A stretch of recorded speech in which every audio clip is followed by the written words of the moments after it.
नमस्कार दोस्तों, मैं अंकुर उपाध्याय स्वागत करता हूं आप सभी का आपके अपने YouTube channel share market analysis में। देखिए, बहुत सारी खबरें हैं मेरे पास इस समय आप सभी के साथ शेयर करने के लिए, लेकिन फिलहाल मैं आप सभी के साथ दो तीन ऐसे स्टॉक शेयर करना चाहता हूं जिनमें तूफानी तेजी आते हुए दिख रही है। और उनमें से दो स्टॉक्स मैंने आपके साथ डिस्कस भी करे हुए हैं निचले स्तर से।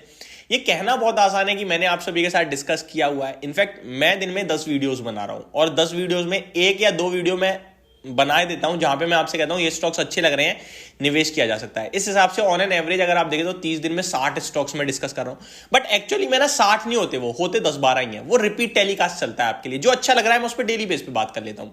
फॉर एग्जाम्पल IRCTC है, आप 2 हफ्ते से 3 हफ्ते से देखो, मैं डेली बेस पे या फिर ऑल्टरनेट डेज पे आपके साथ डिस्कस कर रहा हूं, लेकिन स्टॉक चेंज नहीं हो रहा, सेम है। जब चीज अच्छी है तो बार बार बनाने के पीछे का रीजन होता है, अगर आपने गलती से ले लिया है तो आप बेचना मत। मेरा ये व्यू होता है। देखिए, आपने खरीद लिया, पैसा बन रहा है, बहुत अच्छा है, लेकिन जब स्टॉक ऊपर से नीचे आता है तो लोगों को लगता है यार जो ये प्रॉफिट है वो चला ना जाए, इसलिए बेच देते हैं। वहीं जब कोई शेयर उन्हें लॉस दे रहा होता है ना, तो वो उसमें बैठे रहते हैं कि आज नहीं तो कल तो प्रॉफिट में आएगा, तो वो इस ओप में बैठे रहते हैं, जिसकी वजह से हमेशा लॉसेस बड़े होते हैं और प्रॉफिट छोटे रह जाते हैं। इसलिए एक रिटेल इन्वेस्टर लॉस करता है। लेकिन बीते 3 सालों में पूरी कहानी उल्टी हो गई है। कोई शेयर नीचे जा ही नहीं रहा है, सब ऊपर जा रहे हैं, तो सब पैसा बना रहे हैं। ये इस बाजार की हकीकत है और ये एक अलग तरीके का भारत चल रहा है इस समय शेयर मार्केट के हिसाब से। यहां पे आप कुछ समय के लिए तो जरूर परेशान हो सकते हो किसी स्टॉक में, लेकिन आप 3 महीने 6 महीने में डेफिनेटली प्रॉफिट में आ रहे हो।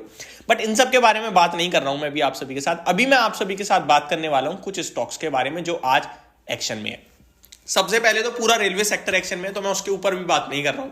एक पर्टिकुलर वीडियो बनाऊंगा उस पर, तब डिस्कशन करेंगे।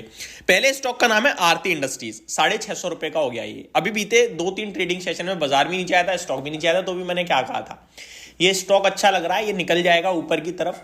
बस मैं फ्रेश एंट्री के लिए वेट कर रहा हूं कंपनी के नंबर्स का। ये मेरे वर्ड्स थे और इस स्टॉक को मैंने आप सभी के साथ काफी लोअर लेवल से डिस्कस किया हुआ है और इन्वेस्टमेंट पर्पज से किया हुआ है। मैंने वीडियो में ब्लू चिप बोला था आरती इंडस्ट्रीज को, तो लोग कह रहे थे भाई ये कब से ब्लू चिप हो गया। अरे भाई, आप बाजार में नए होगे। 2021, 2020, 2018, 2019, 2020 से पीछे जाके तो देखो, आरती इंडस्ट्रीज एक कंसिस्टेंट परफॉर्मर था। ये मल्टी बैगर नहीं बनता था एक साल में, ये हर साल 25% रिटर्न देना था। कंपाउंडिंग की पावर देखो आप इसकी। ये कंपनी को अगर आप ब्लू चिप नहीं कह रहे हो ना, तो आप बहुत बड़ी मिस्टेक कर रहे हो।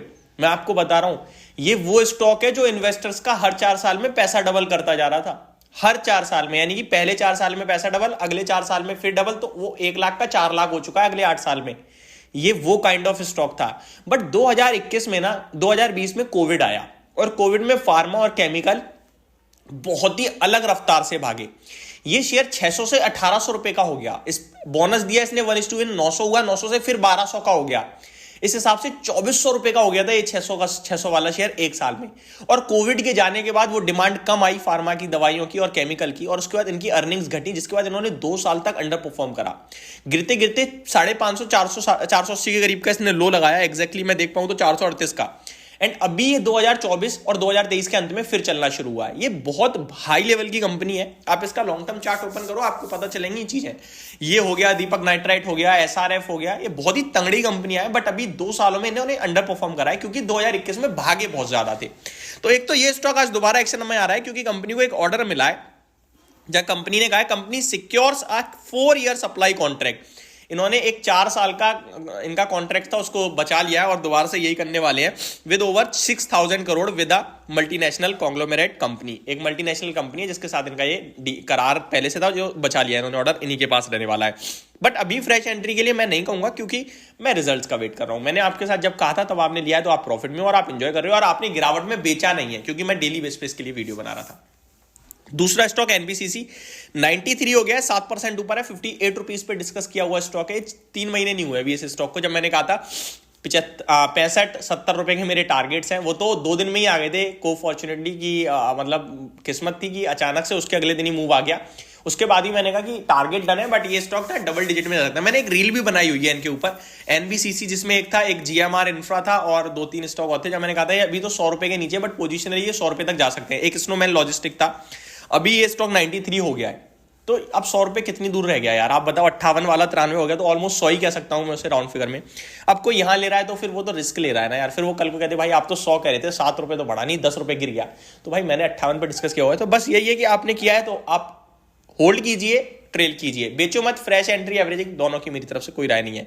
हर इंसान का एक कॉन्फिडेंस होता है जो हिलता है। अगर मैं कोई चीज 100 रुपए पे खरीद रहा हूं ना, तो 200 रुपए पे मुझे खरीदने के लिए बिल्कुल अच्छी नहीं लगेगी।